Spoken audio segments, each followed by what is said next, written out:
నమస్కారం వార్తలకు స్వాగతం ముందుగా ముఖ్యాంశాలు తెలంగాణ భవన్లో బాబు జగజీవన్ రామ్ జయంతి కార్యక్రమం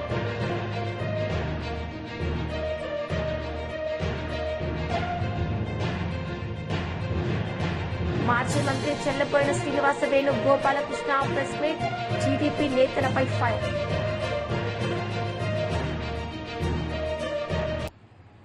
ఎంపీ లక్ష్మణ్ మీడియా సమావేశం నిర్వహించారు. సందర్భంగా ఆయన సీఎం రేవంత్ రెడ్డిపై మండిపడ్డారు. వక్ఫ్ బోర్డు ముసుగులో ఎవరైతే ఇవాళ మరి లక్షల కోట్లు పడగలెత్తినటువంటి ముస్లిం పెద్దల ఆటలు కట్టడి చేయడానికి ఇవాళ ఒక పారదర్శకంగా డాక్యుమెంటేషను, రిజిస్ట్రేషను, వాటి ఖర్చులు, లాభాలు అన్నీ కూడా ఒక సెంట్రల్ పోర్టల్ ద్వారా మొత్తం దేశానికి మరి గమనించే విధంగా ఏదైతే తీసుకొచ్చారో వాస్తవంగా పేద ముస్లింలందరూ కూడా ఇవాళ ఈ బిల్లు పట్ల వారు స్వాగతం పలుకుతున్నారు, సంతోషం వ్యక్తం చేస్తున్నారు. ఉత్తరప్రదేశ్ లాంటి రాష్ట్రంలో కూడా మీరు చూస్తున్నారు ఏ రకంగా పండుగ వాతావరణంగా పేద ముస్లింలు మేము ఈ బంధం నుంచి విముక్తి అయినాము. తద్వారా మా పేద పిల్లలు చదువుల కోసము, ఆరోగ్యం కోసము, అటు విద్యా సంస్థలు, ఆసుపత్రులు నెలకొల్పడానికి దోహదపడ్డదో వారు సంతోషం వ్యక్తం చేస్తారు. ఇక్కడ కూడా తెలంగాణలో ఈ వక్ఫ్ ఆస్తులు ఈ ముస్లిం నాయకులుగా చెప్పుకునేటువంటి మరి ఈ యొక్క మజ్లిస్ నాయకులు చాలా చోట్ల నోటరీ డాక్యుమెంట్లు సృష్టించి అక్రమ లీజుల పేరు మీద ఏ రకంగా వాటాలు పంచుకున్నారో ఇవన్నీ కూడా మొన్న ఆ యొక్క సమావేశాల్లో చర్చల్లో బహిర్గతమైనవి. ఈరోజు మొత్తం ఈ యొక్క ఆస్తుల విలువ 1.2 లక్షల కోట్లయితే వారికి వచ్చే ఆదాయం సంవత్సరానికి 163 కోట్లు మాత్రమే చూపించడం జరిగింది. సచార్ కమిటీ ఇచ్చిన నివేదిక, సచార్ కమిటీని ఆనాడు కాంగ్రెస్ ప్రభుత్వమే ఏదైతే ఏర్పాటు చేసిందో చాలా స్పష్టంగా పారదర్శకంగా చేసినట్టయితే 12,000 కోట్లు వచ్చే ఆదాయం 163 కోట్లకే కుదించారని చెప్పి ఆ నివేదిక బహిర్గతం చేస్తే నివేదిక మీద కాంగ్రెస్ ప్రభుత్వం చర్యలు తీసుకోవాల్సింది పోయి ఆ యొక్క బడా బాబులను కాపాడేదానికి ఏ రకంగా కాంగ్రెస్ ప్రభుత్వాలు వివరించాయో ఇది చాలా స్పష్టమై తెలిసిపోయింది ఇవాళ. అందుకనే ఇవాళ ముస్లిము పేద విద్యార్థులు స్కాలర్షిప్స్ కానీ లేదా మరి ఆసుపత్రుల ద్వారా ఉచిత చికిత్సలు పొందేదానికి మార్గం సుగమమైందో ఇవాళ ఆ రకంగా ఇది ఒక చారిత్రాత్మకమైన బిల్లును భారతీయ జనతా పార్టీ ఖచ్చితంగా ప్రజల్లోకి ముఖ్యంగా పేద ముస్లింలు దీని పట్ల అవగాహన కల్పించి ఏ రకమైన దోపిడీకి వారు గురైనారు. తెలంగాణ రాష్ట్రంలోనే 77,538 ఎకరాలు భూమిలో ఉంటే 75% అంటే 57,000 ఎకరాలకు పైగా అది ఆక్రమణకు గురైనాయనేటువంటి విషయాలు వాళ్ళ బయటికి రావడం, మరి ఆ యొక్క భూములు కూడా అప్పనంగా పేదలకు ఏ రకంగా కట్టబెట్టారో ఢిల్లీలో 5 స్టార్ హోటల్ మాన్సర్ అనే హోటలు 600 కోట్ల ప్రాజెక్టుతో నిర్మించినటువంటి ఆ హోటలు కేవలం నెలకు 12,000 రూపాయలు. వైఎస్ఆర్సీపీ అధ్యక్షులు మాజీ మంత్రి చెల్లబోయిన శ్రీనివాస వేణు గోపాలకృష్ణ ప్రెస్ మీట్ నిర్వహించారు. సందర్భంగా ఆయన మాట్లాడారు. శాసనసభలో చర్చ జరిగే సమయంలో పాల్గొన్నా కనీసం ప్రస్తావన చేయనటువంటి చంద్రబాబు నాయుడు గారు రాష్ట్ర విభజనకు కారణమయ్యి ఈ రాష్ట్ర ప్రజలకు తీరని ద్రోహం చేసినటువంటి వారిలో మొదటివాడు. కాంగ్రెస్ పార్టీ విభజించేటువంటి సమయంలో ఈ రాష్ట్ర అవసరాలకి ప్రధానంగా తీర్చగలిగినటువంటి జీవనాడి పోలవరం కేంద్ర ప్రభుత్వమే నిర్మిస్తుందని, కేంద్ర ప్రభుత్వ ఆధీనంలో పోలవరం నిర్మాణం జరుగుతుందని ఆ రోజు విభజన చట్టంలో పేర్కొన్నటువంటి అంశం. కేంద్ర ప్రభుత్వం రాష్ట్రాన్ని విభజించిన తర్వాత 2014లో చంద్రబాబు నాయుడు గారు అధికారంలోకి వచ్చాడు. అధికారంలోకి వచ్చిన తర్వాత తను తీసుకున్నటువంటి స్వార్థపూరిత నిర్ణయం ఏమిటంటే పోలవరం నిర్మాణం రాష్ట్ర ప్రభుత్వం చేపడుతుందని కేంద్రాన్ని ఒప్పించడం. దానికి ఏది తాకట్టు పెట్టాడు? ప్రత్యేక తరగతి హోదా.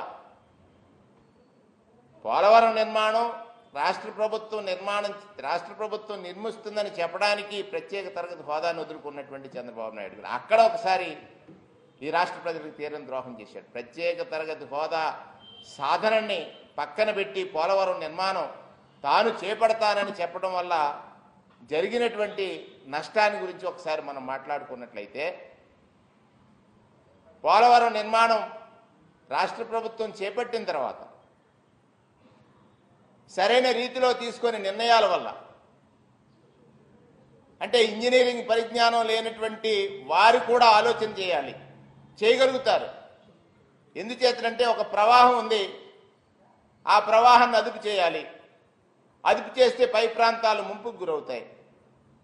ముంపుకు గురైనటువంటి ప్రవాహం నుంచి కిందకి నీరు వెళ్ళటానికి పోలవరం నిర్మాణంలో స్పిల్వే అనేటువంటిది మొట్టమొదటిగా నిర్మించాల్సినటువంటి ప్రాధాన్యత అంశం. ఆ స్పిల్వే నిర్మాణంలో ఎక్కడ చొరవ తీసుకోలేదు. చొరవ తీసుకోకుండా కేవలం తనకు కలిసి వస్తుందనేటువంటి ఆలోచనతోటి upper coffer dam, lower coffer dam ఈ రెండు పూర్తి కావాలి. అప్పర్ కాపర్ డ్యామ్ పూర్తి కావాలంటే స్పిల్వే ప్రధానమైనటువంటిది. లోయర్ కాపర్ డ్యామ్ ప్రారంభించేశారు, అప్పర్ కాపర్ డ్యామ్ ప్రారంభించేశారు. మధ్యలో డయాఫ్రామ్ వాల్ వేసేశారు. డయాఫ్రామ్ వాల్ వేసి వరదలు వచ్చే సమయానికి అప్పర్ కాపర్ డ్యాంలో స్పిల్వే లేని కారణం చేత 2 గ్యాప్స్ వదిలితే హెవీగా వచ్చినటువంటి వాటర్ ఫ్లడ్ టైంలో ఈ ఏదైతే కాపర్ డ్యామ్ ఉందో ఆ కాపర్ డ్యామ్ మీద ప్రెజర్ పడి కవర్స్ అయిపోయాయి. ఆ నష్టానికి కారణం ఎవరు? చంద్రబాబు నాయుడు గారు కాదా? రాష్ట్ర ప్రజలు ఆలోచించాలి. తన తీసుకున్న నిర్ణయం వల్ల కాదా? కనీసం అప్పర్ కాపర్ డ్యామ్ నిర్మాణం జరిగే టైంకి స్పిల్వే కనుక నిర్మించకపోతే ఈ నష్టం జరుగుతుందనే ఆలోచన లేదా? జరిగింది. ఏదైతే జలశక్తి సంఘం ఉందో, అంటే పోలవరం అథారిటీ ఏదైతే నిర్ణయం తీసుకుందో, కేంద్ర ప్రభుత్వ అధీనంలో ఉన్నటువంటి సంస్థ పాడైనటువంటి కాపర్ డ్యామ్ని ఎలా నిర్మించాలనేటువంటి దాని మీద జరిగిన జాప్యం, దాన్ని ప్రతిపక్షం మీద నెడుతున్నాడు. 2019లో జగన్మోహన్ రెడ్డి గారు అధికారంలోకి వచ్చిన తర్వాత జరిగినటువంటి నష్టాన్ని ఎలా నివారించాలి? ఖచ్చితంగా 45.72 అడుగులు ఎత్తు నిర్మాణం జరిగితేనే ఈ రాష్ట్ర ప్రయోజనాలకి పోలవరం పూర్తిగా న్యాయం చేసినట్టు ఉంటుందని కేంద్ర ప్రభుత్వాన్ని ఒప్పించాడు ఆయన. ఏదైతే చంద్రబాబు నాయుడు గారు రాజీ పడినటువంటి ఆ ఎస్టిమేట్స్ నుంచి ఈ రాష్ట్ర ప్రయోజనాలకు సంబంధించినటువంటి విధంగా ఈ కాపర్ డ్యామ్ కానీ పోలవరం కానీ నిర్మాణం చేయాలని ఆలోచించాడు. స్పిల్వే పూర్తయింది. పూర్తయిన తర్వాత మళ్ళీ కాపర్ డ్యామ్ నిర్మాణం కోసం కేంద్ర ప్రభుత్వం అనుమతుల కోసం ప్రయత్నం చేసినటువంటిది. ఇవాళ ప్రభుత్వం మారింది. గత పాలకుడి మీద నెపం నెట్టి తానేదో సాధించాననేటువంటి అట్టహాసం చేసేటువంటి చంద్రబాబు నాయుడు గారికి వాస్తవాలు ప్రజలకు తెలియదనేటువంటి ఒక అభిప్రాయం ఉంది. వాస్తవాలు ఇవి. తాను తీసుకున్న నిర్ణయం వల్ల ఏదైతే కాపర్ డ్యామ్ నిర్మాణంలో గ్యాప్లు వదిలేయటం వల్ల డయాఫ్రామ్ వాల్ కొట్టుకుపోతే ఆ డయాఫ్రామ్ వాల్కి జరిగినటువంటి నష్టాన్ని నివారణ చేయటం కోసం, డయాఫ్రామ్ వాల్ మళ్ళీ నిర్మాణం చేయటం కోసం కేంద్ర ప్రభుత్వం అనుమతులు ఇస్తే మాజీ మంత్రి పీతల సుజాత మీడియా సమావేశం నిర్వహించారు. సందర్భంగా పలు అంశాలపై ఆమె మాట్లాడారు. చూడాలని ఒక ఏకైక లక్ష్యంతో గౌరవ ముఖ్యమంత్రి వర్యులు శ్రీ నారా చంద్రబాబు నాయుడు గారు పనిచేస్తున్న విషయాన్ని ప్రజలందరికీ కూడా తెలియజేస్తున్నానండి. ఒక పండుగ వాతావరణంలో పోలవరం ప్రాజెక్టులన్నీ కూడా చాలా శరవేగంగా ముందుకు వెళ్తున్న విషయాన్ని కూడా తెలియజేస్తున్నాం. ఇక్కడ ప్రజలందరికీ కూడా ఒకటి తెలియజేయాల్సింది ఏముందంటే 2014లో రాష్ట్ర విభజన జరిగి ఎంత బాధపడ్డామో, మనకి ఎంత నష్టం జరిగిందో అంతకంటే ఎక్కువగా ఈ వైసీపీ పాలనలో మన రాష్ట్రానికి నష్టం జరిగింది, నష్టం జరిగేలా చేశారనే విషయాన్ని కూడా ప్రజలందరికీ కూడా తెలియజేస్తున్నాం. వైసీపీ వాళ్ళు 2014-19 సంవత్సరంలో చంద్రబాబు నాయుడు గారు ముఖ్యమంత్రిగా ఉండగా 11,762 కోట్లు పోలవరం ప్రాజెక్టు కోసం ఖర్చు చేస్తే, మరి జగన్ గారి గవర్నమెంట్లో 4,167 కోట్లు మాత్రమే పెట్టడం జరిగింది. అది కూడా 3% మాత్రమే వర్క్స్ జరిగాయి. తెలుగుదేశం పార్టీ టైంలో 72% పనులు పూర్తి చేసినటువంటి ఘనత ఆనాడు చంద్రబాబు నాయుడు గారి ప్రభుత్వానిది. వైసీపీ ప్రభుత్వం వచ్చిన తర్వాత 3% వర్క్స్ జరిగాయి. అది కూడా చాలా నాసిరకంగా, ఎక్కడ వేశారో కూడా మట్టి తెలియని పరిస్థితుల్లో దోచేశారు. ఎంత దారుణం అంటే మొత్తం డయాఫ్రమ్ వాళ్ళు కూడా కొట్టిపోయిందంటేనే ప్రజలందరూ కూడా వాళ్ళు చేసిన పనులు ఎంత నాసిరకంగా చేశారో ఆ 3%లో అయినా సరే ప్రజలు ఒకసారి ఆలోచన చేయాలి, గుర్తుకు తెచ్చుకోవాలనేసి కూడా నేను కోరుతున్నా. ఎంత దుర్మార్గంగా చేశారంటే ఇప్పుడు నీతి ఆయోగ్ కూడా నియమించినటువంటి ఐఐటి హైదరాబాద్ వారు కూడా చెప్పడం జరిగింది. జగన్ తప్పిదం వల్లే డయాఫ్రమ్ వాళ్ళు దెబ్బతిని పూర్తిగా కొట్టుకుపోయింది అనేసి కూడా నిపుణులు చెప్పిన విషయాన్ని నేను ఒకసారి ప్రజలకు తెలియజేస్తున్నా. చాలా జగన్ గారి యొక్క గవర్నమెంట్ అసమర్థత వల్ల రైతులకే కాదండి, ప్రజలందరికీ, ముఖ్యంగా భావితరాల భవిష్యత్తుకి, రాష్ట్ర ప్రజలకి ఎంతగానో నష్టం జరిగింది, నష్టం చేశారనే విషయాన్ని కూడా ప్రజలకు తెలియజేస్తున్నాం. చంద్రబాబు నాయుడు గారు నిజంగా ఎంత గొప్ప వ్యక్తో, ప్రజల పట్ల ఎంత నిబద్ధత ఉందో ఒకసారి నేను ప్రజలకు కూడా గుర్తు చేస్తున్నానండి. మన రాష్ట్రం విడిపోయి 16,000 కోట్ల లోటు బడ్జెట్తో మనం అందరం కూడా ఇబ్బందులు పడుతున్నప్పుడు, మనకు రాజధాని లేనప్పుడు అప్పుడు రాజధాని లేకుండా ఉంటే చెట్ల కింద కూడా పరిపాలన సాగించినటువంటి గొప్ప ముఖ్యమంత్రి చంద్రబాబు నాయుడు గారు. ఉద్యోగస్తులు కూడా అలాగే ఆనాడు సహకరించారు. అంతేకాకుండా ఆయన ముఖ్యమంత్రిగా ప్రమాణ స్వీకారం చేయక ముందే ఒక కంకణం కట్టుకున్నారండి చంద్రబాబు నాయుడు గారు. మన రాష్ట్రంలో కలిసినటువంటి ఆ ముంపు మండలాలు 7 మండలాలు ఏదైతే ఉన్నాయో అవన్నీ కూడా మాకు రాష్ట్రంలో కలపాలి, అది మాకు రాజ్యసభ లోక్సభలో కూడా మాకు చట్టపరంగా బిల్లు అయితేనే తప్ప నేను ప్రమాణ స్వీకారం చేయననేసి ఆయన గట్టిగా కూర్చున్నారు. సో అట్లాగా ఆ మండలాలు మనకి కలిపిన తరువాత ఆయన ముఖ్యమంత్రిగా ప్రమాణ స్వీకారం చేశారు. అంటే ఒక చిత్తశుద్ధి, రాష్ట్రం పట్ల కానీ రాష్ట్ర ప్రజల భవిష్యత్తు పట్ల కానీ ఒక చిత్తశుద్ధి ఉన్న నాయకుడికి మాత్రమే ఈ ఆలోచనలు వస్తాయండి. ఎందుకంటే ఆయన స్వార్థం కోసం కాదు, ఇప్పుడు జరిగిపోయే దానికోసం కాదు, భావి తరాల కోసం ఆయన ఒక ఆలోచనలు చేస్తారు, ఒక సంస్కరణలు తీసుకొస్తారు. సో అట్లాంటి గొప్ప నాయకులు, గొప్ప ముఖ్యమంత్రి వర్యులు మన రాష్ట్రానికి ఉండటం చాలా మన రాష్ట్ర ప్రజల యొక్క అదృష్టంగా నేను తెలియజేస్తున్నానండి. మరి అంత చిత్తశుద్ధితో పనిచేసినటువంటి చంద్రబాబు నాయుడు గారి టైంలో అలా రైతుల కోసం కష్టపడ్డారు, పోలవరం ప్రజల కోసం కష్టపడ్డారు, ముంపు నిర్వాసిత మండలాల ప్రజల కోసం కృషి చేసిన విషయాన్ని కూడా నేను తెలియజేస్తున్నా. మరి అదే జగన్ రెడ్డి గారు అధికారంలోకి వచ్చిన తర్వాత వెంటనే ఆయన ఏం చేశారండి, పోలవరం ప్రాజెక్టు రాష్ట్ర ప్రభుత్వం కట్టాల్సినటువంటి పని లేదు అనేసి తెలంగాణ భవన్లో బాబు జగజీవన్ రామ్ జయంతి కార్యక్రమం బీఆర్ఎస్ ముఖ్య నేతలు ఘనంగా నిర్వహించారు. ఈ సందర్భంగా వారు మాట్లాడారు.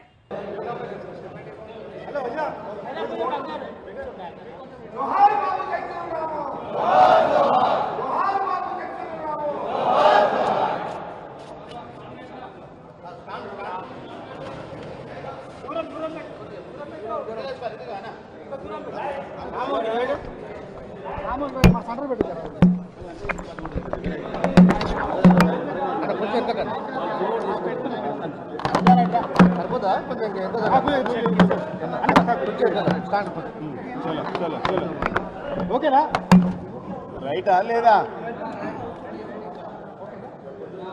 జోహార్ బాబు జగజీవన్ రామ్. ఓకే, రెడీనా? రెడీ అంటే స్టార్ట్ చేస్తా. భారతదేశ స్వాతంత్ర పోరాటంలో గొప్ప పాత్ర పోషించినటువంటి మహానాయకుడు బాబు జగజీవన్ రామ్.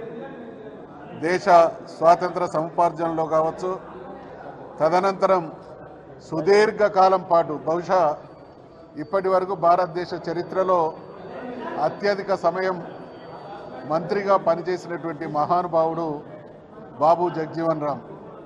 వాస్తవానికి ఈ దేశానికి ప్రధాని కావలసినటువంటి అన్ని అర్హతలు ఉన్నటువంటి గొప్ప నాయకుల్లో మొదటి శ్రేణిలో ఉండే మహానుభావుడైనటువంటి జగజీవన్ రామ్ గారు ఈ దేశంలో ఉన్నటువంటి తాడితుల, పీడితుల, అణగారిన వర్గాల సంక్షేమం, అభివృద్ధి కోసం, వాళ్ళ జీవితాల్లో వెలుగుబాటలు నింపడం కోసం ఆహారాహారం కృషి చేసినటువంటి మహానాయకుడు. ససారాం నియోజకవర్గం నుండి అనేక పర్యాయాలు ఎంపీగా గెలిచినటువంటి నాయకుడు.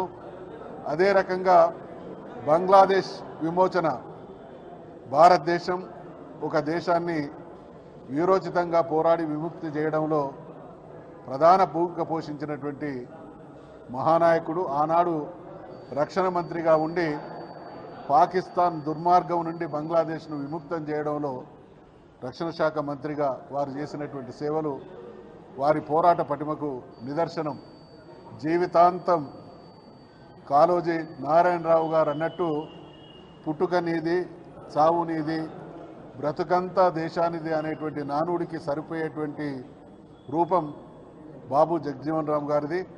ఇవాళ ఈ దేశంలో ఉన్నటువంటి అణగారిన వర్గాల వారు సగౌరవంగా, ఆత్మగౌరవంతో బ్రతుకుతున్నారు అనడానికి కారకుడైనటువంటి మహానుభావులలో బాబు జగజీవన్ రామ్ గారు కూడా ఒకరు. కాబట్టి మేము డిమాండ్ చేస్తూ ఉన్నాం, తప్పకుండా బాబు జగజీవన్ రామ్ గారికి భారతరత్న, ఖచ్చితంగా భారతరత్న పొందడానికి అన్ని అర్హతలు ఉన్నటువంటి మహానుభావుడు బాబు జగజీవన్ రామ్ గారు. కాబట్టి దేశం ఈరోజు వారిని స్మరించుకుంటున్నటువంటి సందర్భంగా భారత ప్రభుత్వం వారికి ఆ గౌరవాన్ని ఇవ్వాల్సినటువంటి బాధ్యత భారత ప్రభుత్వం మీద ఉంది అనేటువంటి విషయాన్ని తెలియజేస్తూ మరొక్కసారి వారికి మా నివాళి, శ్రద్ధాంజలి.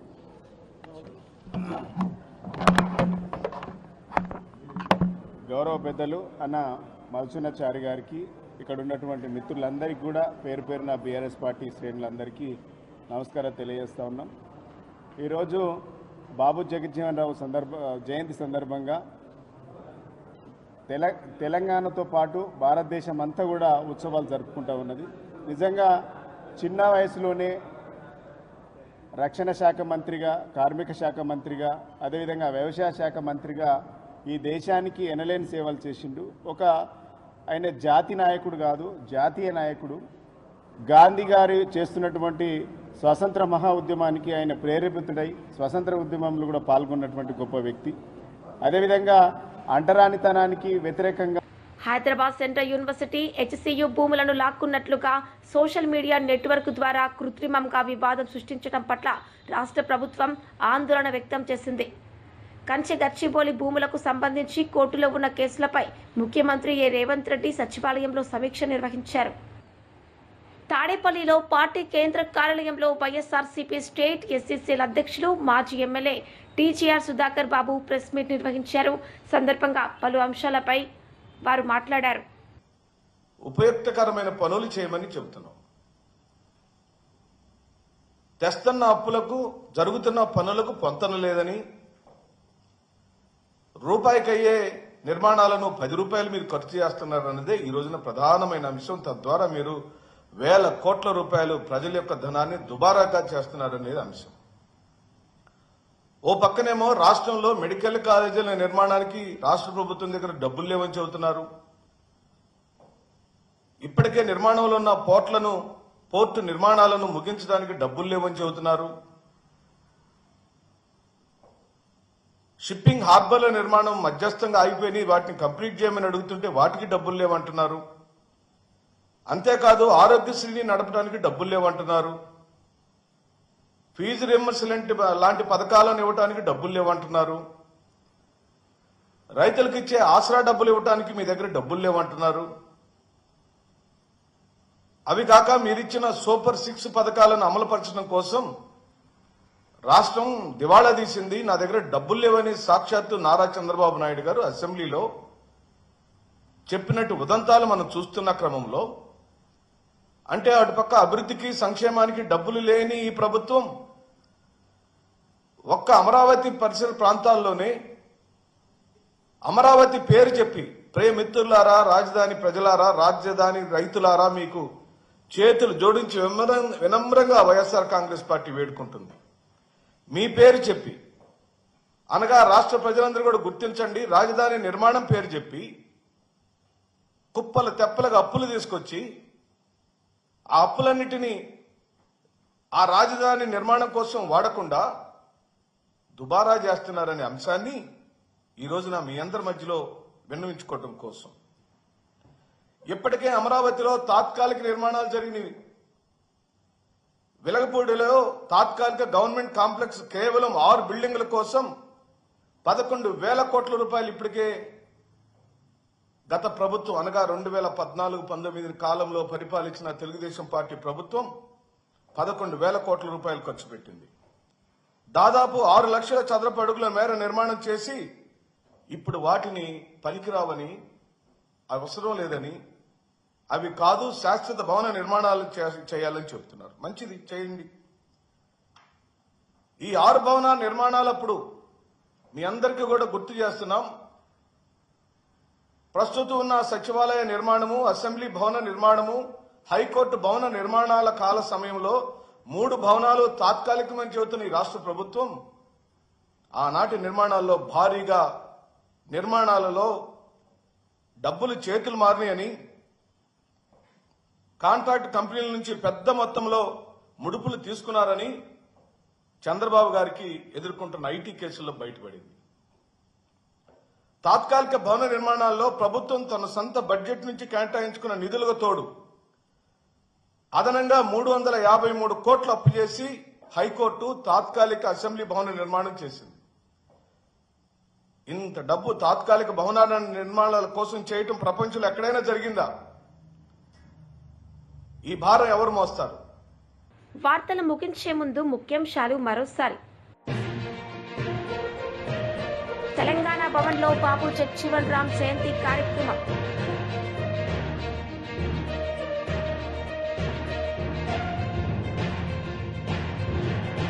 మాజీ మంత్రి Chellaboina Srinivasa Venu Gopalakrishna press meet, TDP నేతలపై ఫైర్.